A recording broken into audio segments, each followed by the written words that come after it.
Want to talk about some watches for people that do not have, let's see, alleged watch experts or people that say everything's too big because they have little tiny wrists. Often they're skinny and frail people that never played sports and lack muscle tone. And that's really not the problem of someone that is not a tiny person or has a tiny, skinny, unathletic wrist. These watches range from 42 to 40, a little over 46 millimeters. Some of them are fairly thick, some of them are fairly heavy. So if you're weak and little or frail and think you are an expert based on your size criteria, you are wrong. And these are watches for people that have probably a little more testosterone than you. First of all, you have the two Panerais here, Panerai PAM 510, Luminor Marina, 44 millimeters, classic watch, Panerai submersible.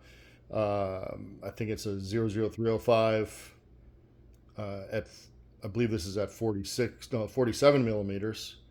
And then I've got an AP diver listed, believe it or not, at 42 millimeters, but it really wears more like that, probably more, it feels more like the size of that 44 millimeter Panerai, or even maybe bigger to wear. Um, but it's 42. The Breguet GMT, Breguet Marine GMT is also a 42.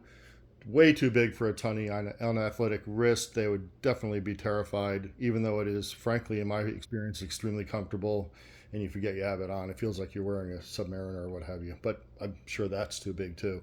Then, of course, we have one of the most hated watches of all from the tiny wristed would be the IWC Big Pilot at a little over 46 millimeters, but it has the really mean onion crown that the tiny wristed undoubtedly are terrified of because it might mark their little the bone there on their wrist. Okay, so then I have two others here from Gorilla, which are pretty cool.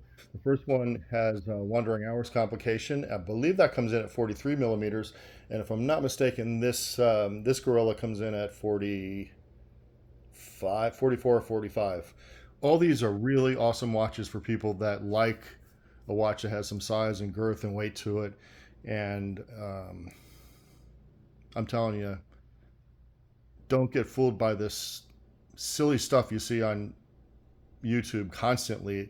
Oh, it's too big, it's too thick, it's too big. Yeah, there are some ridiculous watches out there like 55 millimeter Invictus and stuff like that. But if you're of a certain size, none of these are too big.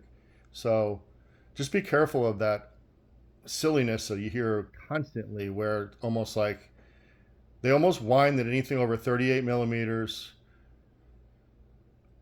the case 38 across, and then maybe anything over 10 thick, they think is too big. It's no, they're too small. That's the problem. They're too small. These are not too big. Okay, out.